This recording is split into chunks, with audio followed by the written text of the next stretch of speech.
Olá pessoal, tudo bom?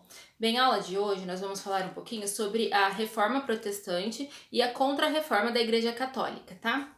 Pra gente entender um pouquinho melhor, vocês já leram um texto que eu deixei no Drive semana passada, tá? É uma aulinha rápida, tá? Só pra gente pegar os pontos principais, os pontos mais importantes da Reforma e da Contra-Reforma religiosa, tá?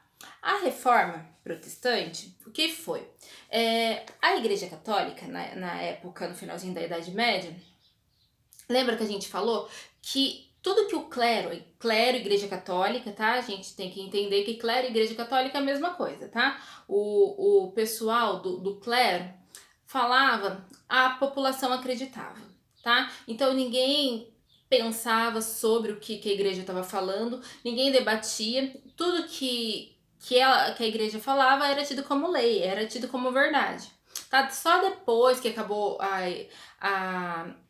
a Idade Média, aconteceu o Renascimento, que as pessoas começaram a pensar além da igreja, né? Então, essa reforma protestante tem um significado muito importante para as nossas religiões atuais, tá? Atualmente, nós temos a Igreja Católica, não temos? E também temos os protestantes. Os protestantes, atualmente, nós chamamos de evangélicos, tá?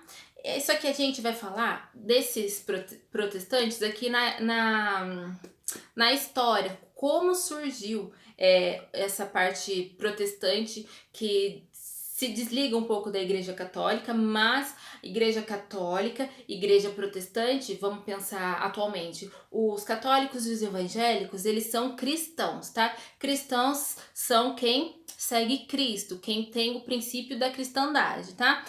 Religiões é diferente, mas basicamente todos somos cristãos, tá? No Brasil. Olha, a Reforma Protestante foi um movimento reformista cristão que aconteceu no século XVI.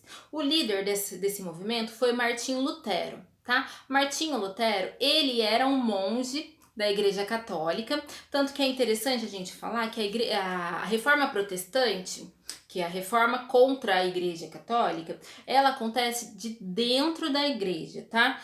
O Martinho Lutero, ele era um monge protestante, só que ele não estava de acordo com algumas normas, né, que a Igreja Católica seguia. Por exemplo, a venda de indulgências. A gente já falou sobre essas vendas de indulgências, se vocês lembram? A venda de indulgência era você comprar um pedacinho do céu.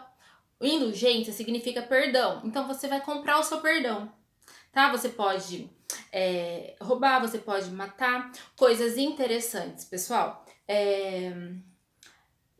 Os monges, bispos da época, eles não seguiam o celibato. Celibato seria a castidade que nós temos atualmente, tá?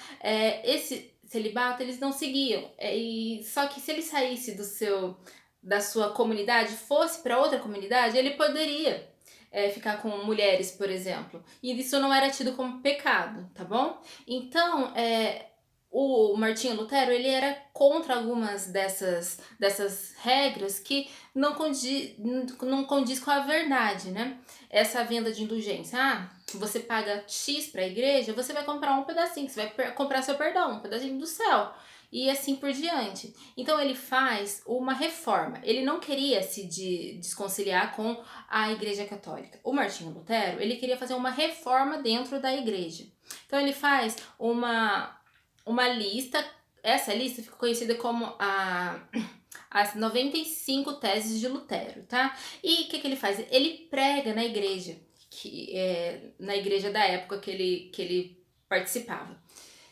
Para ver se a igreja fazia essas reformas, tá? Ele não queria fundar uma nova religião, tá? Uma nova igreja. Ele simplesmente queria que a Igreja Católica fosse reformulada, essas normas fossem colocadas de lado e ele queria essas 95 teses inclusas nas regras, nas normas da Igreja Católica, tá? Então é interessante.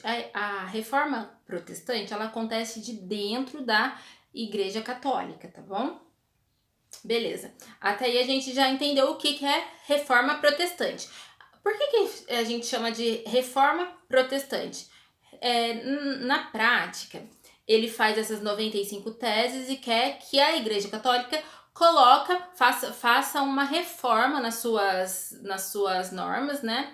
E coloque em prática. Então ele fez um protesto, simplesmente um protesto. Ele não queria romper com a Igreja Católica, ele queria fazer o protesto para que a Igreja, para que o clero entendesse que estava errado muitas coisas e reformulasse, tá? Por isso que a gente chama de reforma protestante. Porém, entretanto, contudo, a Igreja Católica não aceita essas 95 teses e entra com o processo de contra-reforma. Tá? Essa contra-reforma católica, a gente pode falar, ou reforma católica, ela é uma resposta direta a essa reforma protestante de Martinho Lutero, tá? Então, vamos trabalhar um pouquinho com as datas. Em 1517, Martinho Lutero faz a sua reforma protestante. Ele tem muito apoio de alguns religiosos locais e da população, tá?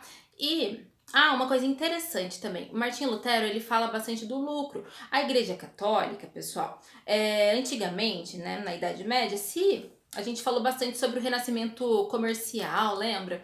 Que se o comerciante ele começa a vender alguma coisa, começa a ter lucro, a Igreja Católica da época falava, o lucro é pecado. Então, tudo o excedente é o que sobra, né?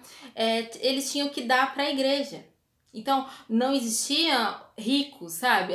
Que mudasse de classe social, porque o lucro era pecado. Então, a Igreja Católica pegava o lucro dessas pessoas. E o protestantismo, né, que a gente vai falar agora do Martim Lutero, a partir de então, não, eles falam que se você trabalhou, você se esforçou, você pode progredir financeiramente. Então, o lucro ele pode ficar com você. Tem a parte do dízimo, né, que até atualmente a gente dá 10% do nosso salário para a igreja, mas antes era todo o excedente. Você pegava o que você precisava para sobreviver e o restante era para a igreja, tá? Então, o Lutero, ele fala que a pessoa pode ficar com lucro para si, não é pecado. Aí, a Contra-Reforma acontece em 1545, tá?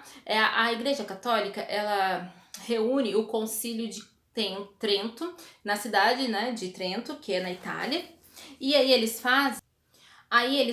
retomam, né, com a tribuna do Santo Ofício, que eu vou fazer uma aula especial disso, que vocês gostam dessas partes de bruxa, né, o que é certo, o que é errado nessa época, então eu vou fazer uma aula especial sobre esse assunto, tá? E também eles fazem uma lista de livros proibidos pela igreja, tá? Que era impróprios, as pessoas não podiam ler. Por quê? Porque se você lê, você tem um conhecimento e você não vai seguir a igreja. Então, eles fazem uma lista de livros proibidos. E também uma coisa interessante, pessoal, a partir desse concílio, né, eles como que eu posso dizer? Surgem os jesuítas, que é a Companhia de Jesus, que eles fazem a catequese. Nesse período, a Europa está conquistando novos territórios, eles estão vindo aqui para a América e tudo mais, os indígenas aqui. Então, eles mandam uma tropa, né, de jesuítas para catequizar os indígenas, por exemplo. Então, eles saem pelo mundo para barrar essa reforma protestante. Para barrar o protestantismo, eles fazem essa catequese da população mundial, tá bom? Até aqui tudo bem? Então, a próxima aula eu vou fazer uma coisa bem interessante sobre isso ainda, né? Sobre a Igreja Católica, sobre as bruxas, né? A Inquisição. Vai ser interessante. Então, a semana que vem vocês vão gostar da aula, tá bom, pessoal? A gente vai adentrar um pouquinho mais sobre isso, tá? Fiquem todos bem e tem atividade aqui para fazer, tá? Tchau, tchau!